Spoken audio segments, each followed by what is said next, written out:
আজ সারাদিন কি কাজ করলাম তার পাশাপাশি দুপুরে কি রান্নাবান্নার আয়োজন করেছিলাম তার একটা ভিডিও নিয়ে চলে আসলাম। আমার ভিডিওটি যদি ভালো লেগে থাকে আমার পেজে একটা লাইক একটা ফলো দিয়ে রাখবেন। Welcome to my page. Hello everyone, আসসালামু আলাইকুম। আশা করছি আপনারা সবাই ভালো আছেন। আলহামদুলিল্লাহ আমরা অনেক ভালো আছি। সকালে আমরা নাস্তা করে নিয়েছিলাম, তার পাশাপাশি আবিদ বলতেছিল ওকে একটু নুডলস রান্না করে দেওয়ার জন্য।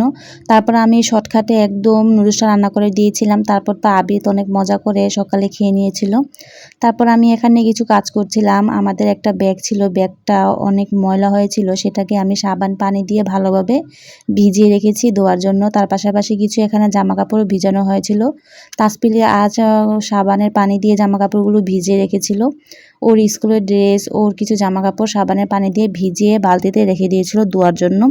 তারপর সব কিছু এখানে কাজকর্ম শেষ করে রান্নাবান্নার আয়োজন শুরু করে দিব। তার আগে আবিদ বলতেছিল বাবা কিছু আখ নিয়ে এসেছিল। আখ মানে আমরা এটাকে গ্যান্ডারি বলে থাকি। দোকান থেকে কিনে নিয়ে আসা হয়েছিল। তারপর আবিদকে আমি এটাকে প্রথমে ছিলে তারপর বটি দিয়ে টুকরা টুকরা করে দিয়েছি, কারণ বাচ্চারা তো ওভাবে ছিলে খেতে পারে না। এই জন্য আমি এভাবে আবিদকে কেটে দিয়েছি। আবিদ তো তারপর অনেক মজা করে এটা খেয়ে নিয়েছিল। গ্যান্ডারিটা খেতে অনেক মিষ্টি ছিল।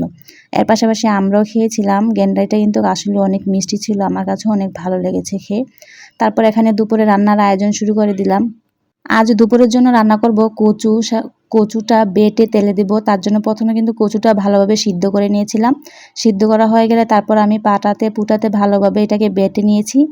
বেটে আমি এক সাইড করে রেখে দিয়েছি। তারপর কিন্তু আমি কিছু কাটাকুটা করে নিয়েছি এবং আজ দুপুরে কিন্তু মুরগির মাংস রান্না করা হবে। তার জন্য আমি এখানে মুরগিটা ভালোভাবে কেটে ধুয়ে পরিষ্কার করে নিয়েছি।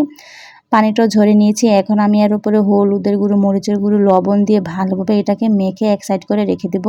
রান্না করার সময় শুধু এটাকে ভেজে আমি রান্না করে নেব। তার জন্য প্রথমে আমি সব মশলা দিয়ে ভালোভাবে মাংসটাকে মেখে এক সাইড করে রেখে দিয়েছি। তারপর আমি চুলাতে আগুন ধরে দিলাম। এখন আমি একটা কড়াই বসিয়ে দিয়েছি। কড়াইতে পরিমাণ মতন করে তেল দিয়ে দিয়েছিলাম। তেলটা ভালোভাবে গরম হয়ে আসার পর তারপর আমি এক এক করে সবগুলো মাংস দিয়ে দেব। সবগুলো মাংস দেওয়ার পর ভালোভাবে আমি এপাশ ওপাশ করে লাল লাল করে মাংসগুলো ভেজে নামিয়ে নেব। এই মুরগিটা কিন্তু ভেজে রান্না করলে খেতেই ভালো লাগে। এই জন্য আমরা সবসময় এই মুরগির বাসা কিনে আনা হলে আমরা এইভাবে ভেজে রান্না করে থাকি। তারপর আমার মাংসটা ভাজা হয়ে গেলে আমি এক সাইড করে নামিয়ে রাখলাম। এখন তরকারিটা রান্না করার পালা। তার জন্য কড়াইতে পরিমাণ মতন তেল দিলাম। তেলটা কিছুক্ষণ গরম হয়ে আসলে তারপর আমি এখানে অনেকগুলো পেঁয়াজ কুচি সাথে গরম মশলা দিয়েছিলাম। গরম মশলা আমি এখানে দিয়েছিলাম এলাচি, দারচিনি, তেজপাতা সব কিছু দিয়ে আমি কিছুক্ষণ ভেজে নিয়েছি। পেঁয়াজটা যখন কিছু নরম হয়ে আসবে তখন আমি এখানে অনেকগুলো আদা রসুনের পেস্ট দিয়ে দিলাম। পরিমাণ মতন কিন্তু দিতে হবে। আদা রসুনের পেস্টটা দিয়ে আমি এখন ভালোভাবে আদা রসুনটা অনেকক্ষণ ভেজে নেব, যাতে আদা রসুনের কোনো এক্সট্রাভাবে গন্ধটা না থাকে। এখন আমার সব কিছু ভাজাভাজি কাজ শেষ হয়ে গেছে। তারপর আমি এখানে পরিমাণ মতন করে পানি দিলাম। এখন সব ধরনের গুঁড়া মশলাগুলো দিয়ে দিব। আমি এখানে গুঁড়া মশলা ইউজ করেছিলাম হলুদের গুঁড়ো, মরিচের গুঁড়ো, ধনিয়ার গুঁড়ো এবং অল্প পরিমাণ মাংসের মশলা দিয়ে ভালোভাবে আমি মশলাটা অনেকক্ষণ কষিয়ে নেব। যে কোনো কিছু রান্না করলে মশলাটা ভালোভাবে কষিয়ে রান্না করলে সেই জিনিসটা খেতে কিন্তু অনেক বেশি মজা হয়। এই জন্য কিন্তু আমি মশলাটা অনেকক্ষণ ধরে কষিয়ে নিয়েছি। দেখুন উপরে কিন্তু তেলটা সুন্দরভাবে ভেসে উঠেছে। আমার কিন্তু মশলাটা প্রায় কষানো হয়ে গেছে। এখন আমি কিছু আলু কেটে রেখেছিলাম। আলুটা আমি মশলাটার সাথে ভালোভাবে মিশিয়ে নাড়াচাড়া করে কিছুক্ষণের জন্য ঢেকে দেব। আমি মুরগির মাংসতে আলু ব্যবহার করব, তার জন্য প্রথমে আমি আলুটা দিয়ে ভালোভাবে কষিয়ে সিদ্ধ করে নেব, যাতে আলুটা ভালোভাবে সিদ্ধ হয়ে যায়। যেহেতু আমি মুরগির মাংসটা ভেজেছিলাম, মাংসটা কিন্তু প্রায় অলমোস্ট অর্ধেক সিদ্ধ হয়ে গেছে। তার জন্য আমি প্রথমে আলুটা দিয়ে দিয়েছি। আলুটা আমি ভালোভাবে কষিয়ে রান্না করে আলুটা মোটামুটি প্রায় অর্ধেক সিদ্ধ হয়ে গেছে। আলুটা যখন আমার ভালোভাবে কষানো হয়ে গেছে, উপরে যখন তেলটা বেশি উঠেছে, তখন আমি এখানে ভাজা মাংসগুলো দিয়ে দেব। ভাজা মাংসটা দিয়ে আলুর সাথে আমি মিশিয়ে নাড়াচাড়া করে আরও কিছুক্ষণ ঢাকনা দিয়ে অনেকক্ষণ কষিয়ে নেব। মাংসটা ভালোভাবে আমি কষিয়ে রান্না করেছিলাম। খেতে কিন্তু অনেক মজা হয়েছিল। যে কোনো তরকারি কষিয়ে রান্না করলে খেতে কিন্তু অনেক বেশি মজা হয়। এই জন্য আমি মাংস আর আলুটা ভালোভাবে আরও কিছুক্ষণ ঢেকে রেখেছিলাম কষানোর জন্য, যাতে ভালোভাবে কষানো হয়। আজ দুপুরে শুধু মাংস তরকারি রান্না করেছিলাম, তার পাশাপাশি কচুটা রান্না করেছিলাম। বাচ্চারা যেহেতু কচু খাবে না, শুধু আমাদের বড়দের জন্য কচুটা রান্না করেছিলাম। আমার কাছে তো কচুটা তেলে দেওয়াটা খেতে অনেক বেশি মজা লাগে। তার পাশাপাশি মাংসটা রান্না করেছিলাম বাচ্চাদের জন্য। ওরা তো মাংস ছাড়া খেতে চায় না, ছোট ছোট মাছও খেতে চায় না। বড় মাছ হলে তাসপিল অনেক পছন্দ করে খেয়ে থাকে, কিন্তু ছোট মাছ তেমন একটা পছন্দ করে না।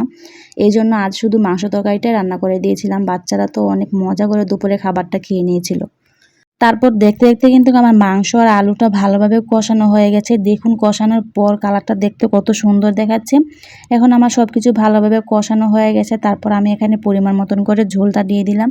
এখন আমি ঝোলটা ভালোভাবে জাল করে নেব, যাতে মাংস আলুটা ভালোভাবে সিদ্ধ হয়, যাতে ময় মশলা সব কিছু মাংস আর আলুর সাথে মিশে যায়। এই জন্য আমি অনেকক্ষণ ধরে জাল করে নিয়েছিলাম।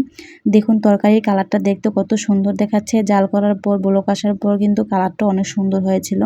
শেষে কিন্তু আমি জিরার গুঁড়ো দিয়ে মাংস তরকারিটা নামিয়ে নেব। মাংস তরকারিটা আমি একটু ঝোল ঝোল রাখবো, যেহেতু বাচ্চারা খাবে, এজন্য ঝোলটা একটু বেশি রেখেছিলাম।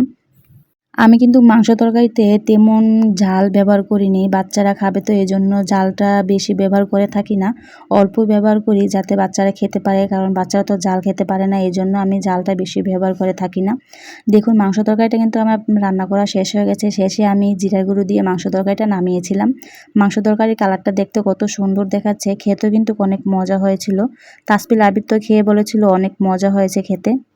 মাংস তরকারিটা রান্না করা হয়ে গেলে আমি এখানে কচুটা তেলে দিব। তার জন্য কচুটা কিন্তু বেটে আমি এক সাইড করে রেখেছিলাম। এখন রান্না করার পালা। তার জন্য কড়াইতে পরিমাণ মতন তেল, তারপর পেঁয়াজটা দিয়ে কিছুক্ষণ ভেজে নিয়েছি। পেঁয়াজটা কিছু ভাজা হয়ে গেলে তারপর আমি এখানে আদা রসুনের পেস্ট দিয়ে দিলাম। কচুতে কিন্তু আদা রসুনের পেস্ট একটু বেশি দরকার হয়, না হলে কিন্তু গলাতে ধরে। এজন্য আমি কিছু বেশি পরিমাণে আদা রসুনের পেস্ট দিয়ে ভালোভাবে ভেজে নিয়েছি। তারপর পরিমাণ মতন পানি দিলাম। এখন হলুদের গুঁড়ো, মরিচের গুঁড়ো, ধনিয়ার গুঁড়ো, লবণ দিয়ে ভালোভাবে আমি মশলাটা অনেকক্ষণ কষিয়ে নিয়েছি। যখন আমার তেলটা উপরে ভেসে উঠেছে তখনই আমি এখানে কচু বাটাটা দিয়ে দিলাম। কচু বাটাটা দিয়ে ভালোভাবে এখন মশলার সাথে অনেকক্ষণ নাড়াচাড়া করে মিশিয়ে নেব। এটাকে কিন্তু আমি একদম শুকনো শুকনো করে রান্না করব। তার জন্য কিন্তু অনবরত এটাকে নাড়তে হবে যাতে নিচে না লেগে যায়। তার জন্য আমি চুলাটা আস্তে আস্তে করে জাল দিচ্ছিলাম আর এটাকে অনবরত নাড়াচাড়া করছিলাম। দেখুন দেখতে দেখতে কিন্তু আমার কচুটাও রান্না করা হয়ে গেছে। তারপর কিন্তু আমি কচুটা নামিয়ে রেখেছিলাম। কচুটাও খেতে অনেক মজা হয়েছিল। শেষে আমি জিরার গুঁড়ো দিয়ে নামিয়েছিলাম কচু তরকারিটা। তারপর আমার সব কিছু রান্নাবান্না শেষ হয়ে গেছে। দুপুরে গোসল করে নামাজ পড়ে প্রথমে আবির তাসপিলকে খাবারটা খাইয়ে দিয়েছিলাম। ওরা তো শুধু মাংস তরকারিটা খেয়েই বলেছিল অনেক মজা হয়েছিল খেতে। ওদেরকে খাওয়া দাওয়া শেষ করে তারপর আমরা সবাই একসাথে বসে পড়েছিলাম দুপুরের খাবারটা খাওয়ার জন্য। আমি তো প্লেটে প্রথমে ভাত, তার সাথে কচু তরকারি এবং একটা লেবু নিয়েছিলাম। সাথে একটা বাটিতে মাংস তরকারিটা বেড়ে নিয়েছিলাম। প্রথমে আমি লেবুটা চিপে তার সাথে কচু তরকারিটা দিয়ে প্রথমে খেয়েছিলাম। কচু তরকারিটা খেতে অনেক বেশি মজা হয়েছিল। মাংসর থেকে কচু তরকারিটা অনেক বেশি মজা লেগেছে আমার কাছে। আর কচুর সাথে এভাবে লেবু দিয়ে চিপে খেতে কিন্তু অনেক বেশি ভালো লাগে। এজন্য লেবুটা কিনে নিয়ে এসেছিল বাবা, সেখান থেকে আমি কেটে খেয়েছিলাম দুপুরে। লেবুটা দিয়ে কচু তরকারি খেতে অনেক বেশি মজা হয়েছিল। আমার কাছে তো অনেক বেশি ভালো লেগেছিল। কচু তরকারি দিয়ে খাওয়ার পর আমি এখানে মাংস তরকারিটা দিয়ে খাবো। তার জন্য আমি এখানে আলু, এক পিস মাংস, তার সাথে ঝোল নিয়েছিলাম। প্রথমে আমি ঝোল আর আলু দিয়ে মেখে খেয়েছিলাম। তারপর মাংস দিয়ে লেবু দিয়ে চিপে আমি ভাতটা খেয়েছিলাম। আলহামদুলিল্লাহ মাংস তরকারিটা খেতে ভালো হয়েছিল, কিন্তু বেশি ভালো হয়েছিল কচু তরকারিটা। আমার কাছে অনেক বেশি ভালো লেগেছিল কচু তরকারিটা। তারপর দুপুরে খাওয়া দাওয়া শেষ করে নিয়েছিলাম। আলহামদুলিল্লাহ খাবারগুলো খেতে অনেক বেশি মজা হয়েছিল। দুপুরে খাওয়া দাওয়া শেষ করে তারপর তাসপিল আবিদকে আমি ঘুম পাড়িয়েছিলাম, কারণ দুপুরে ঘুম না পাড়ালে ওরা বাহিরে চলে যায়। বাহিরে এত রোদ থাকে, বাহিরে গেলেই অনেক বেশি গরম লাগে। এজন্য ওদেরকে আমি সবসময় চেষ্টা করি দুপুরে ঘুম পাড়িয়ে রাখার জন্য। তারপর ঘুম থেকে ওঠার পর বিকেলে একটু হাঁটাহাঁটি করেছিলাম। বিকেলে যেহেতু একটু রোদটা কম থাকে, তারপর আমরা বিকেলে একটু হাঁটাহাঁটি করি। সন্ধ্যার সময় হালকা পাতলা কিছু নাস্তা করে তারপর আবিদ তাসপিলকে পড়াতে বসিয়ে দিয়েছিলাম। ওরা তো অনেক সুন্দর করে পড়ালেখা করছিল। আর এই ছিল আজ আমাদের সারাদিনের একটা ফুল ভিডিও। ভিডিওটি যদি ভালো লেগে থাকে আমাদের সাথেই থাকবেন, লাইক, ফলো, সাবস্ক্রাইব করে তানজিন আক্তার ব্লগের পাশেই থাকবেন। সবাইকে ধন্যবাদ।